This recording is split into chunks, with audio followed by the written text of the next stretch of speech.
vamos falar sobre desperdício de recursos, na indústria em especial, tá? Daqui a pouco no Café Corporativo. Café Corporativo, um oferecimento Cuidare. Cuidamos de pessoas especiais sem perder a essência humana. EGE Soluções. A realização dos nossos clientes é o que nos move.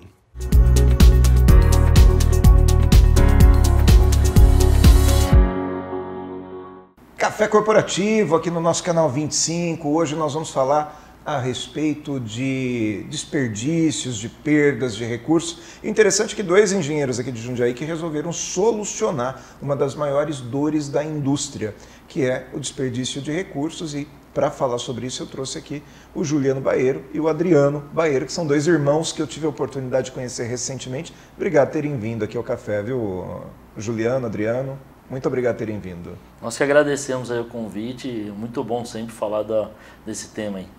Adriano tá bonito na televisão, né, Adriano? É um prazer. Legal, mas tá bom, olha só que legal. O Juliano Baeiro, ele é engenheiro eletricista, ele tem MBA em qualidade e produtividade, ele é especialista em processos produtivos na indústria 4.0 e em automação industrial. Esse é o Juliano. E o Adriano, que é irmão, né? Ele é engenheiro eletricista, ele tem MBA em gestão de pessoas e mercado de capitais. Bem legal isso aqui, hein, Adriano?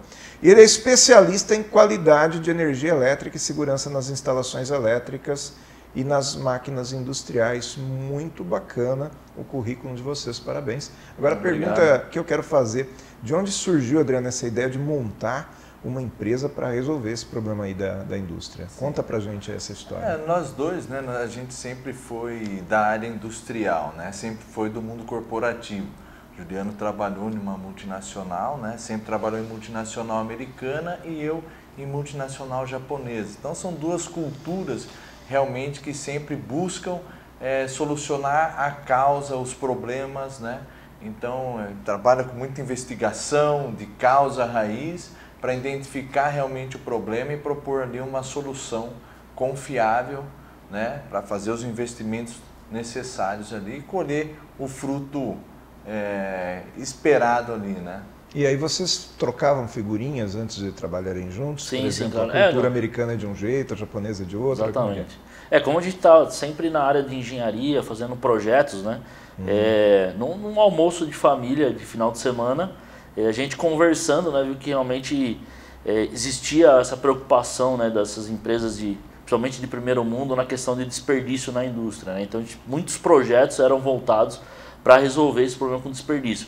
E aí a gente começou a conversar sobre isso e viu que realmente o mercado, a demanda para isso é realmente muito grande, né? Porque cada vez mais o consumidor final não quer pagar por esse desperdício, né? E aí isso acaba ficando na indústria e acaba impactando muito, né, a questão do resultado em si, né?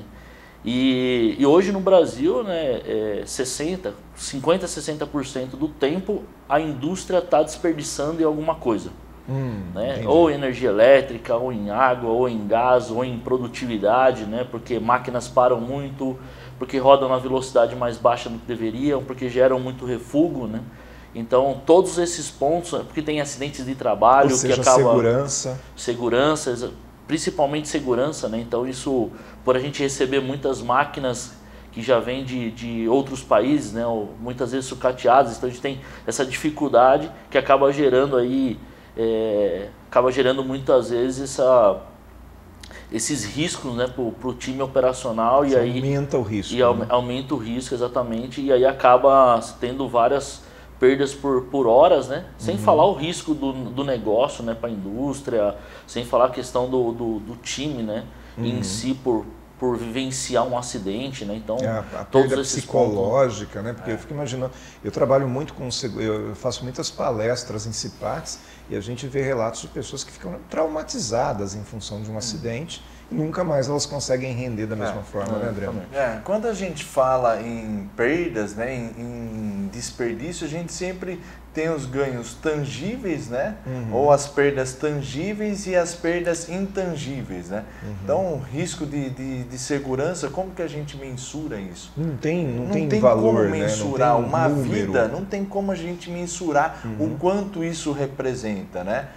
Por mais que a maior parte dos desperdícios a gente consiga medir, tem muitas perdas intangíveis que não tem como a gente medir, né? E como que vocês trabalham essa solução? Como que é feito para, por exemplo, você identificou lá um determinado desperdício material, vamos falar do material primeiro, elétrico, de recursos, como é que você trabalha isso? A primeira coisa, a gente faz uma entrevista, né, com as pessoas envolvidas para levantar fatos.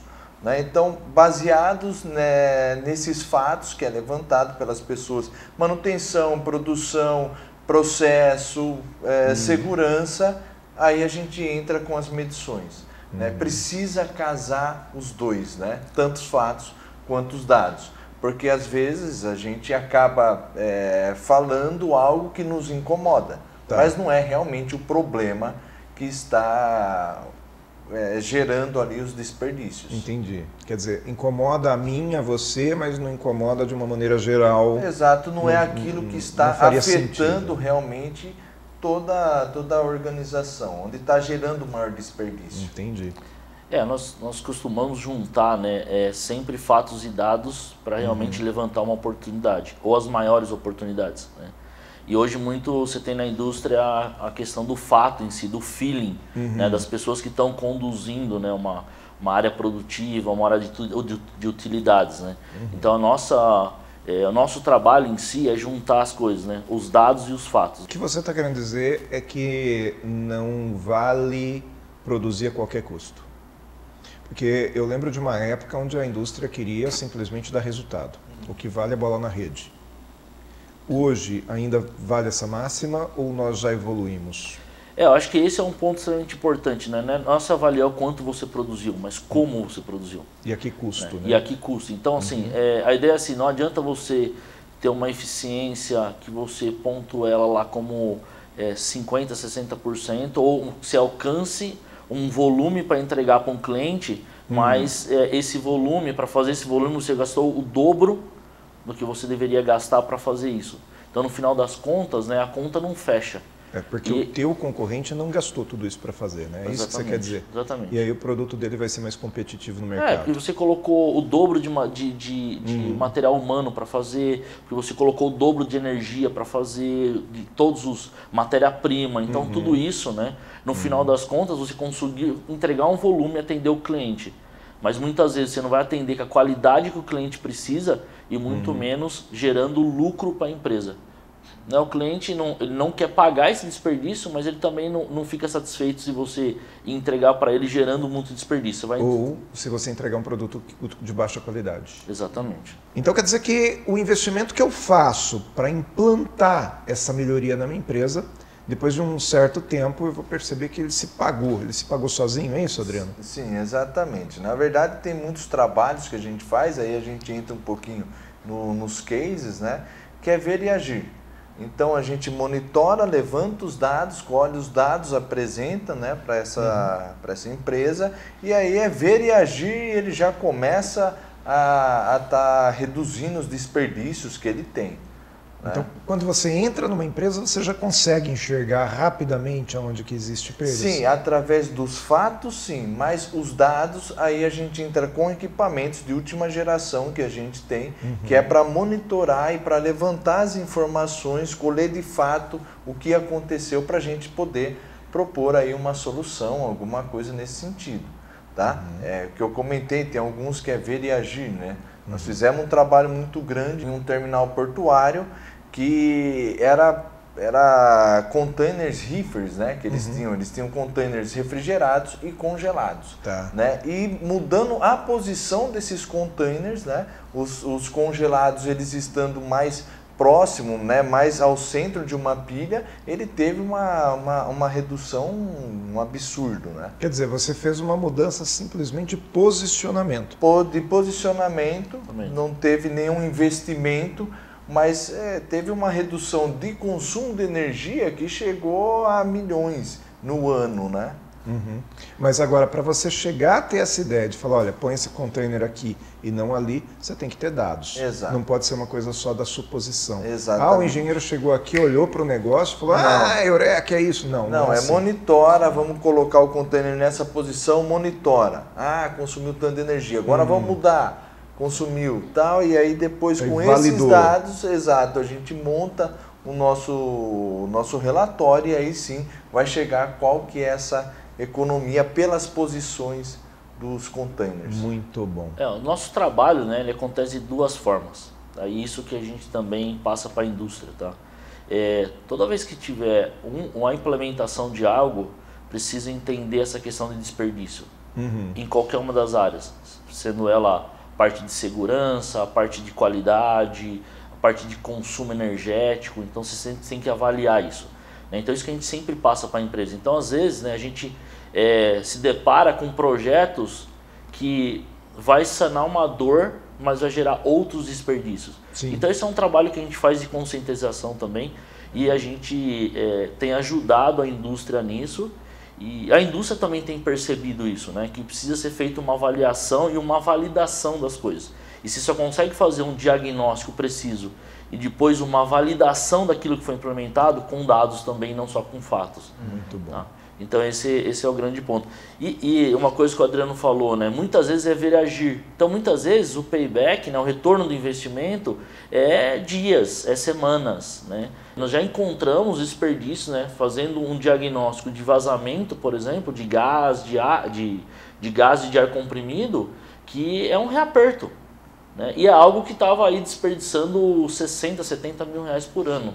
Né? Então são esses pontos, né? É realmente uma mudança cultural. É a empresa começar a pensar que precisa fazer um trabalho voltado à redução de desperdício. Muito bom. Eu vou interromper um pouquinho você, porque o papo ficou bom agora, né? Ficou bom, ficou gostoso agora. Nós vamos fazer um intervalinho para a gente ver o comercial com o Edivaldo.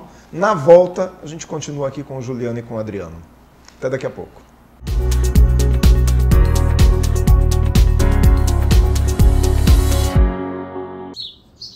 Olá pessoal do Café Corporativo, tudo bem com vocês? Espero que sim. Hoje eu quero falar sobre a estimulação de convívio social do idoso. Ao longo da vida, é natural que o nosso círculo de amizade diminua, porém nós somos seres sociais e a todo momento e a todo instante precisamos se socializar. E o papel do cuidador é este, é trazer novamente o idoso para a sua interação social, seja com amigos, familiares e até mesmo em bares, restaurantes, em eventos culturais e tudo mais. Então, vamos trazer novamente os idosos para interagir conosco. Eles têm grande sabedoria. Espero ter ajudado de alguma maneira e até logo. Tchau, tchau.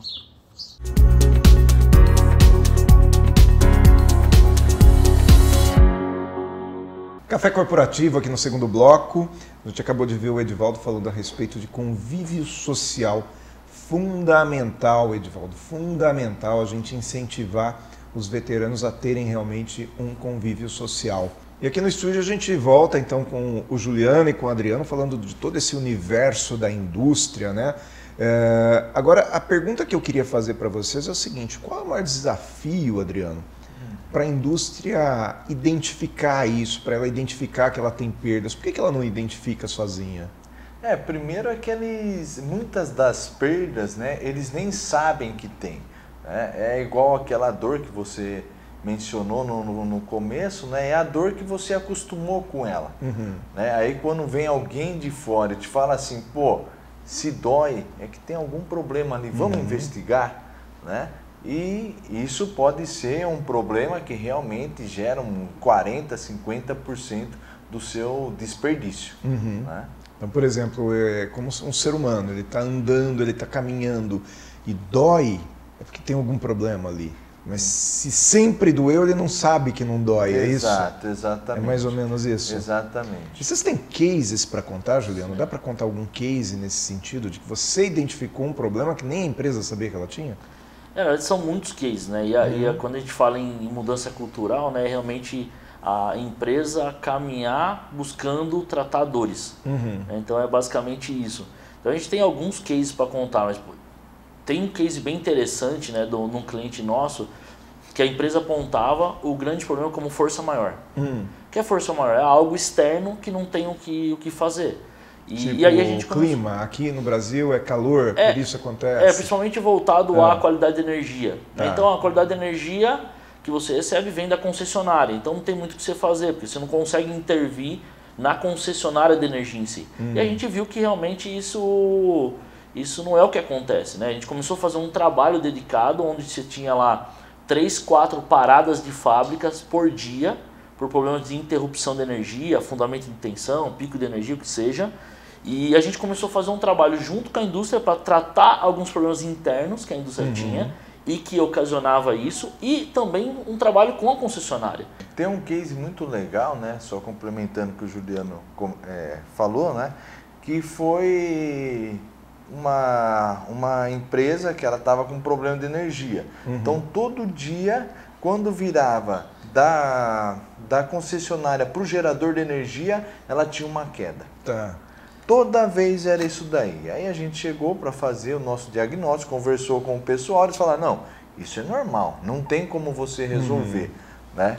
E aí a gente monitorando, medindo energia, nós vimos que o problema estava, quando entrava esse gerador de energia, entrava alguns motores de potência maior e o gerador, ele tinha uma queda por alguns milissegundos.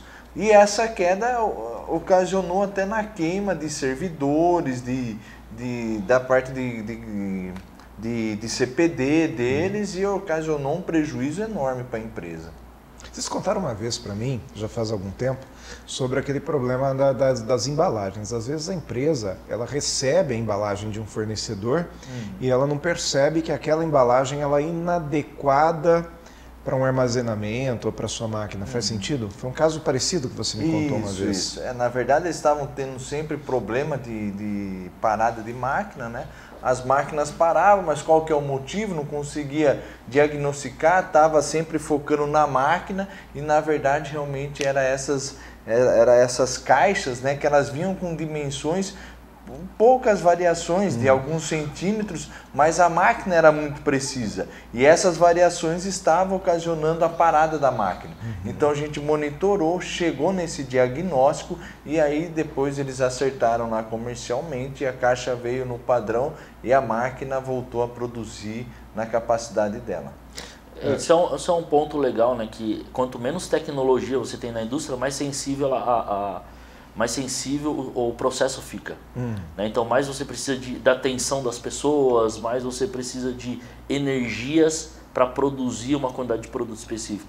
Né? E quanto mais tecnologia você tem, menos você precisa disso. Né? Então essa é a ideia também de não só resolver problemas pontuais, né? Mas também sempre estar de olho no que está acontecendo no mercado, do que tem disponível em tecnologia no mercado para implementar junto aos nossos clientes. Né? Muito bom. Juliano, você me contou também uma vez sobre aquela questão da máquina que colocava um pouquinho mais de produto na embalagem e aí ao detectar isso vocês conseguiram fazer com que houvesse uma economia muito grande. Sim. Conta esse case pra gente também. Esse é um problema que acontece com muitos fabricantes, né? Que hoje você tem um limite tanto para mais como para menos para você colocar numa embalagem, né? Que muitas vezes eles tratam como overfilling ou, né, acima do peso e algo nesse sentido. Então o que a gente tem na indústria, né? Se você, por exemplo, for lá comprar um pacote de arroz, por exemplo, que você tem lá, ao invés de 5 quilos, 5 e 100, é algo que para você, de repente, essas 100 gramas não faz diferença. Mas o consumidor ele não vai fazer, por exemplo, não vai cozinhar essas 100 gramas, não vai fazer a diferença no dia a dia do consumidor, né? Exatamente. Agora, para a indústria que colocou lá 100, 200, 300 gramas em cada pacote, no final de um turno, no final de um dia, no final de um mês, de um ano, né? Isso é um valor significativo, que aí no final das contas isso entra como um prejuízo, né? Então reduzir essa sensibilidade, deixar o ambiente produtivo mais estável para entregar realmente o que o cliente está comprando, isso também é um trabalho que a gente faz junto aos nossos clientes. Como fazer isso, né? A princípio, coletar dados. Então hoje nós temos tecnologia para coletar dados, pacote a pacote, para identificar o quanto você está colocando mais. E para a máquina, hoje você tem inteligência artificial, machine learning, toda essa tecnologia para fazer um autoajuste nessas máquinas. E sem demorar muito tempo para fazer isso, rapidinho. Exatamente. O próximo pacote já sai corrigido. Ou seja, sempre monitorando online e aí fazendo esse autoajuste para que a correção aconteça no próximo pacote. Muito bom. Nós vamos ver um comercialzinho da EGE então. Para quem não identificou ainda, o Adriano e o Juliano são os proprietários, os sócios da EGE, que entrou recentemente aqui no Café Corporativo como parceiro nosso. Vamos conhecer um pouquinho o trabalho deles aí através de um gráfico.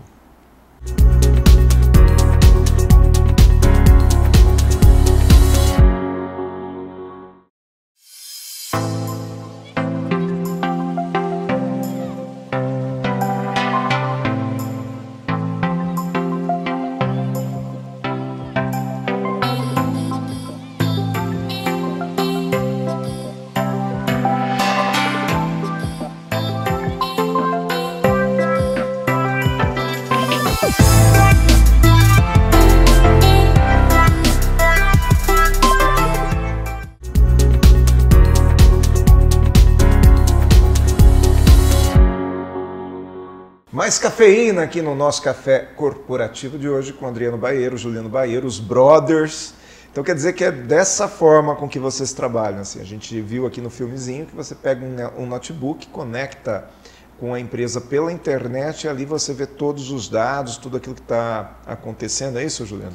Exatamente. Essa é a nossa ideia, né? De a gente, após identificar, né, quais são os pontos que você precisa medir, e coletar os dados para levantar as oportunidades, é nesse momento que a gente tem disponibiliza todos esses dados para você ver de forma online onde você estiver.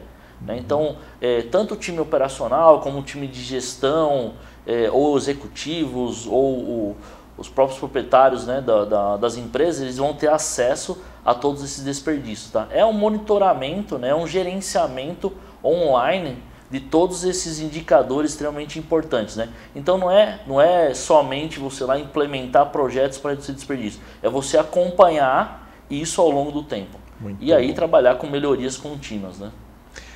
Basicamente, eu tenho uma opinião a respeito da indústria 4.0, que muitas vezes as pessoas falam assim, a inteligência artificial vai tirar o emprego das pessoas.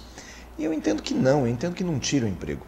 Eu entendo que ela substitui, que ela tira essa função daqui, coloca ali. E eu entendo que a tecnologia, ela vem para fazer um trabalho que talvez nunca devesse ter sido feito pelo ser humano. Quanto que a tecnologia não resolve o problema de segurança? Quanto que a tecnologia não resolve o problema da estafa, daquele sujeito que trabalhava horas e horas e horas através num trabalho pesado, às vezes até desumano, que nunca deveria ter sido feito pelo ser humano, mas que num determinado momento, por falta de outro recurso, era feito. Então, a tecnologia, na minha opinião, ela é um aliado muito grande do ser humano. Vocês concordam com isso? Sim, extremamente. É isso daí mesmo que a gente vê, né? Nas indústrias também, são pessoas cada vez mais usando a parte de inteligência e não mais o braçal, né, para resolver os problemas, para produzir mais, para ser mais assertivo e produzir com custo menor, né? Quando você fala base de indústria 4.0, né, é basicamente você ter na indústria ou no processo ele ser autossuficiente. O que é ele ser autossuficiente? Né? Ele conseguir identificar as falhas, conseguir se autocorrigir. Todos esses pontos, né, são pontos que, muito pelo contrário, não tiram emprego. Porque cada vez mais a indústria está gerando mais emprego. E cada vez mais a tecnologia gera emprego fora da indústria também, não é verdade? Exatamente. Muito bom. Então acho que esse é um ponto. E esse é a parte do nosso trabalho e que a gente vem ajudando a indústria e incentivando a indústria, né, a instalar equipamentos que vai trazer dados e equipamentos que vão trazer mais produtividade, né? Então, muitas vezes, que nem o Adriano comentou, né? Muitas vezes a indústria não conhece a tecnologia, ou não conhece que aquela dor que ela tem já tem um remédio que é simples de implementar e que se paga muito rápido. Muito bom. Obrigado por ter vindo, Juliano, ao Café Corporativo. Adriano, um prazer receber vocês aqui, tá? Uma entrevista que percepções para nós que somos leigos, imagino que também para quem está dentro da indústria, tá? Muito obrigado, viu, pela presença. Nós que agradecemos aí, estamos à disposição para o que precisar. Obrigado. Foi um prazer. Show de bola. Café Corporativo volta na próxima semana com mais uma entrevista aqui. Por enquanto, eu peço para que você, além de assistir o café aqui no canal 25 e 525, também esteja conosco no nosso YouTube, /Café Corporativo.